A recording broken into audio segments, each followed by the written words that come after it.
Hey guys, welcome into the 14. I'm Nick Cole, and we're breaking down all of the Week 4 SEC football games from a betting perspective. Today, we're talking about the LSU Tigers and the Mississippi State Bulldogs. This game's being played in Starkville at Davis Wade Stadium. It's got a noon Eastern kickoff time on Saturday, and the game will be televised on ESPN. The betting line for this game opened with LSU as a 4-point favorite, but it's moved in the days following down to LSU minus 2.5. The over-under on this game also has moved a little bit since it opened at 53.5. It's all the way up to 56.5, which is a key number. Bringing our betting analyst, Christopher Smith. Christopher, what are you thinking about this SEC West matchup? Yeah, I mean, it'll be fun to watch. I was just looking up Mississippi State in 2019 was 6-7, and LSU was coming off a national championship game. So I think, of course, by the time we got to the end of last season, the result last year wasn't so surprising. But for the opening game in the SEC last year, that was shocking at the time. So it'll be interesting to see how both programs respond in the second year under Mike Leach and Ed Orgeron trying to save his behind in Baton Rouge this year. But Nick, why don't you take us through Nick's news and notes and what's going on around these programs heading into this game? Sure. So let's start with some weather and injuries. The weather in Starkville on Saturday should be pretty good. It's 81 degrees for the high, partly cloudy, 4 miles an hour wind. So nothing really to be worried about there. From an injury perspective, LSU is the one that I'm focusing in on this week. Their defensive end, Andre Anthony, who was third in the SEC with 3.5 sacks, is out for the season after getting hurt against Central Michigan. So that's a big blow to the Tigers defense. They're already missing Ali Gay, who missed that game, but he could return this week. I guess we're going to have to wait and see what happens on Saturday there.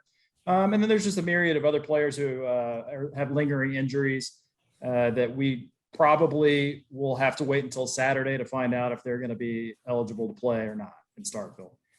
From a notes perspective, let's talk about Mississippi State first. What a crushing loss for this team who went into Memphis last week for a non-conference game. One of the better group of 5 teams. They were playing on the road, and they lost in a kind of a controversial way. I'm sure people have seen the highlight at this point, but a punt that they tried to down in the fourth quarter was called not down, picked up by the Memphis punt returner, taken back for a touchdown, and ultimately that ended up being the deciding score in that game. The SEC officials that were working that game got it wrong, and to the point which they had to issue one of those dreaded official statement apologies that teams hate to receive from the SEC office later that week. But I have to wonder, coming out of the way that they lost that game, if there's any hangover coming into this game. I know it's a short turnaround and you're getting into SEC play. You've got to have short memories and all that kind of stuff. But they really are probably looking at that going, man, we should be 3-0 right now. And unfortunately, they're not. On the other side, LSU improved to 2-1 with a 49-21 win over Jim McElwain's Central Michigan team. And I would say this was somewhat of a get-right spot for the Tigers, who obviously disappointed everyone with a Week 1 loss at UCLA and were kind of meh in a performance against McNeese in Week 2. I mean, this was 49 points. It was kind of what you're coming to expect from LSU, and they showed a little bit of signs of life in the passing game. Max Johnson threw for 374 yards and 5 touchdowns against a group of 5 team that's not terrible, right? But I still have to wonder about the running game there. And I know you're going to talk about that in a little bit, but only 84 yards on the ground. And is that going to be an issue getting into conference play? My gut says yes. Does Mike Leach know something about beating LSU that he can bring forward to this year 2 game? Or has the league sort of figured Mike Leach's air raid out to the point in which even LSU can figure out how to mitigate that 623 yards and bring it back to a more manageable situation in year 2? Christopher, what are you thinking about this from a betting perspective? Well, last year in that opening game, what really happened was Bo Pelini's defense and to an extent Ed Orgeron, but both of them refused or didn't know how to adjust. I mean, the air raid offense is all about the shallow crossing routes, and Mississippi State threw them over and over and over again. And LSU's defense, for as talented as they were, insisted on playing man coverage the entire time. And the shallow crossing route is, of course, the perfect route to beat man coverage because your defenders are getting rubbed by the other receiver. So it went for touchdown after touchdown. You're not supposed to take a shallow crossing route 75 yards, 80 yards. And that's what they did consistently. So I would imagine that Ed Orgeron, he's probably all-time stubborn in terms of his defensive philosophy, but he should be more of a dink and dunk passing game for Mississippi State, because Ed Orgeron should, at least from his embarrassment last season, not insist on playing man coverage the entire game and just getting shredded. On also, like, Keishon Butte, maybe the most bad joked name in the SEC, but he is one of the nation's best receivers, and I want to see how can Mississippi State keep him from dominating, or he should get targeted over and over and over again, I think, in this game. But as you mentioned, I think the handicap on this game, a lot of it comes down to LSU's running game and even Mississippi State's run defense on the other side. And if you look at some of the numbers, NC State, they ran for 293 on 7.3 yards per carry against South Florida, 218 on 7.0 against Furman. Against State, 34 on 1.4. Memphis, 322 on 6.1, 263 on 7.1. Against Mississippi State, 87 on 3.5. And you look at the other side of the ball, LSU, PFF grades them at 121 in terms of their rush offense. They're 119th in the country on 3.0 yards per carry between UNLV and New Mexico State.